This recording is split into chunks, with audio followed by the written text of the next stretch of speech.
बारच्या दादी लावून तिकडून पिळून घ्यायचं. अहो रायगड जिल्हा आहे ना हो, आमच्या शिवछत्रपतींची राजधानी आहे ना इथे. कल्याणच्या सुभेदाराची खडा नारळाने ओटी भरून परत पाठवणी करणारा आमचा राजा, त्याची राजधानी इथे असताना त्या रायगडमध्ये डान्सबार सुरू आहेत, कोण नाही येत आहेत. मला असं वाटतं आपण सगळ्या पक्षांनी विचार केला पाहिजे की या येणाऱ्या नवीन विमानतळावरती सर्वाधिक जवळपास 100% ही मराठी मुलं आणि मराठी मुली कामाला लागल्या पाहिजेत तिकडे.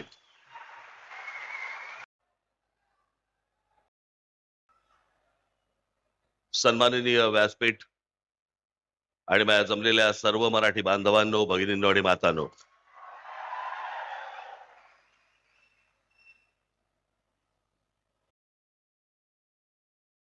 गेले 2 दिवस जरा थोडीशी तब्येत नरम आहे.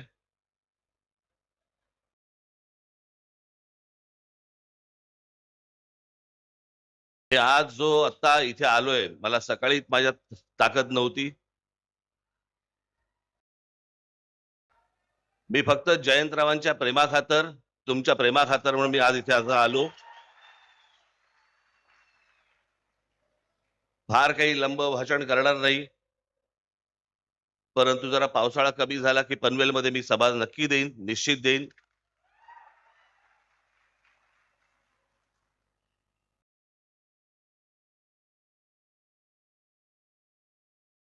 कारण काय झालंय ते हल्ली डॉक्टर सांगत नाहीत. पूर्वीचे आजार कसे आपले ताठ मानेने नाव घेऊन समोर यायचे, हल्लीचे येतच नाहीत. हल्लीचे आजार आणि सध्याचं महाराष्ट्राचं राजकारण फारसं काही वेगळं नाहीये. हा या पक्षातून त्या पक्षात गेला, तो त्या पक्षातून त्या पक्षात गेला, मग आपण म्हणतो काय झालं, व्हायरल होता.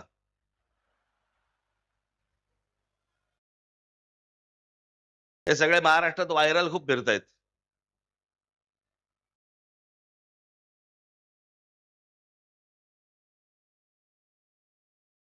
स्वातंत्र्य मिळायच्या अगोदर जवळपास 12 दिवस 13 दिवस कोण नाही येत आहेत. मला असं वाटतं आपण सगळ्या पक्षांनी विचार केला पाहिजे की या येणाऱ्या नवीन विमानतळावरती सर्वाधिक जवळपास 100% ही मराठी मुलं आणि मराठी मुली कामाला लागल्या पाहिजेत तिकडे.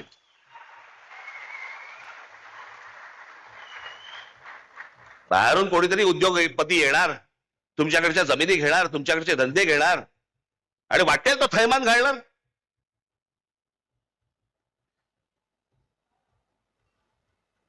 आता तुम्हाला म्हणे तुम्ही ह्या सगळ्या जमिनी आणि याच्यावरती म्हणे कायदा आणला राज्य सरकारने.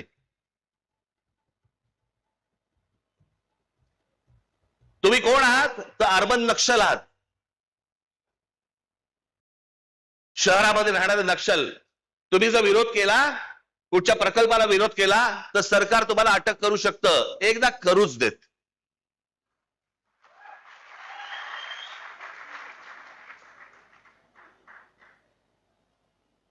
या महाराष्ट्रामध्ये मराठी माणसाच्या थडग्यावरती उद्योग नाही उभे राहणार. उद्योग आणायचे असतील तर मराठी माणसाचा मान सन्मान राखूनच तुम्हाला उद्योग आणावे लागतील, त्याशिवाय तुम्हाला आणता येणार नाहीत. कोण कुठे येतोय काही पत्ताच लागत नाहीये. कुठून रस्ता, म्हणजे या संपूर्ण राज्यामध्ये कोणत्या प्रकारची प्रगती होते, कुठून रस्ते निघणार आहेत, काय निघणार आहेत, फक्त मंत्र्यांना माहिती. का तेच ठरवणार आणि रस्ता व्हायच्या अगोदर तेच जमिनी घेणार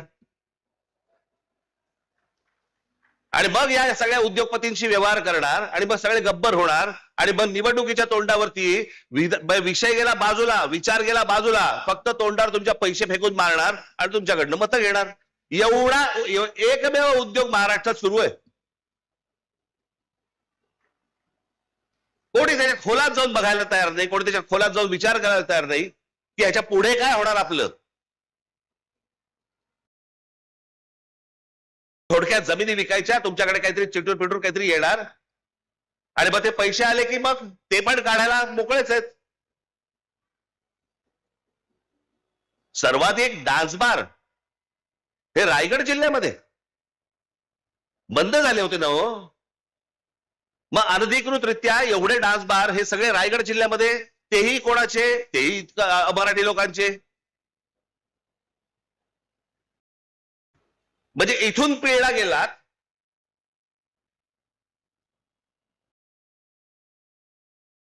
तुम्हाला पूर्ण भरकटवून टाकायचं. तुमचं मूळ विषयांकडे लक्षच नाही गेलं पाहिजे, वेगळेच विषय आणायचे. आता कालच माझ्याकडे कोणीतरी आणलं की आता काहीतरी महाराष्ट्र राज्य स्वतः गुजराती साहित्य संमेलन भरवतोय म्हणे. भरवू देत. व्यापाराच्या चोपड्यांमधनं पुस्तकाच्या चोपड्यांमध्ये लक्ष गेलं तर जास्ती बरं. पण हे काय चालू आहे? हे नुसतं गुजराती माणसाबद्दलचं प्रेम नाहीये. मराठी माणसाची आणि गुजराती माणसाची लागावी, इथे भांडणं व्हावी, त्यात आपण मतं कशी काढू शकतो, काय काय करता येईल, याच्यासाठीचे उद्योग आहेत, दुसरं काही नाहीये. त्याला वाटलं होतं की लगेच राज ठाकरे आणि बाकी सगळे संजय राऊत आम्ही सगळेजण रिॲक्ट होऊ त्याच्यावरती. होणार नाही. आम्हाला जे पाहिजे तेच आम्ही करू, तुम्हाला जे पाहिजे ते आम्ही करणार नाही, बिलकुल करणार नाही. ज्या वेळेला समजेल की तुमच्या कृतीतनं महाराष्ट्राला नख लागतंय, त्यावेळेला अंगावरतीच येऊ.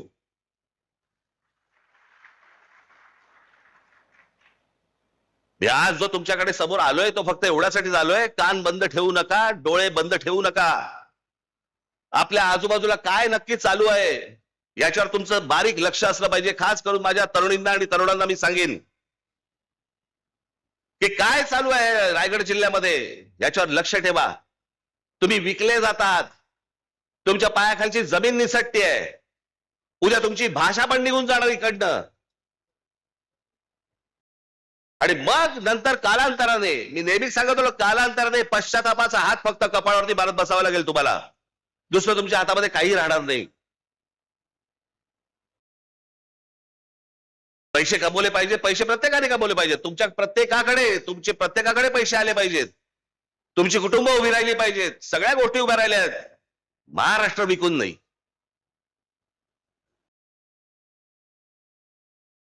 आज बाहेरच्या राज्यांमध्ये आपल्याबद्दलची काय बोलले जातं माहितीये? अत्यंत लाज वाटते मला, लाज. हे कोण आहेत लोक म्हणे? परचेसेबल कम्युनिटी, विकत येणारी माणसं, विकत घेता येणारी माणसं. ही आपली प्रतिमा आहे. मी जे सतत सांगत आल्यावर 1400 वर्ष राज्य केलेला हा महाराष्ट्र या हिंद प्रांतावरती, तो विकला जातो. विकाऊ आहे. त्यातली माणसं विकली जातात. आपलं सगळं जमीन बिमीन, सगळं भाषा भिषा, सगळ्या गोष्टी सोडून द्यायला तयार होतो. असा आपण आपला महाराष्ट्र आहे. कशासाठी पुतळे ठेवायचे शिवाजी महाराजांचे? डेकोरेशन म्हणून. या गोष्टी शिकवल्या या माणसाने आम्हाला. म्हणजे फारसी शब्द या महाराष्ट्रामध्ये असू नये याच्यासाठी स्वतःचा राज शब्द कोश काढणारा हा माणूस, ज्याने तुम्ही मराठीत बोललं पाहिजे म्हणून सांगितलं, त्या महाराष्ट्रामध्ये आम्ही आमची भाषा विसरतोय, आमच्या जमिनी घालवतोय, आमचं सत्व घालवतोय, आमचा स्वाभिमान घालवतोय. एक बाबासाहेब पुरंदरेचं एक फार छान वाक्य होतं, ज्या वेळेला स्वाभिमान शून्य माणसं ज्यावेळेला होतात ना, त्याला उरतात फक्त जिवंत प्रेत. तुम्ही जिवंत प्रेतांसारखे असता कामा नाहीत. हा महाराष्ट्र आहे, देशाला दिशा देणारा महाराष्ट्र आहे. त्याची स्वतःची दशा होता कामा नये.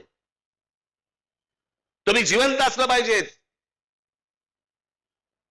तुम्ही मोठे झाले पाहिजेत, पण महाराष्ट्र विकून नाही मोठे होता कामा तुम्ही. इतरांच्या आहारी जाऊन नुसत्या फक्त जमिनीत देऊन टाकायच्या. दुसरे उद्योग येत आहेत, बाहेरची माणसं येत आहेत.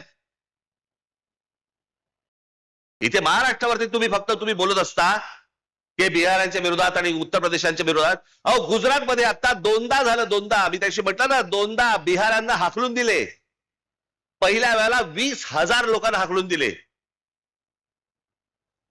20,000 लोक. कोणी ते आंदोलन केलं होतं? तो काय नाव त्याचं? आमदार अल्पेश ठाकूर. त्याने आंदोलन केलं गुजरातमध्ये. बातम्या नाहीत. बिहारी लोकांना हाकलून दिले. जवळपास 20,000 लोकांना हाकलून दिले. त्या अल्पेश ठाकूरला नंतर भारतीय जनता पक्षामध्ये घेतलं गेलं आणि त्याच्यानंतर त्या अल्पेश ठाकूरला गुजरातमध्ये त्याला आमदार केलं गेलं.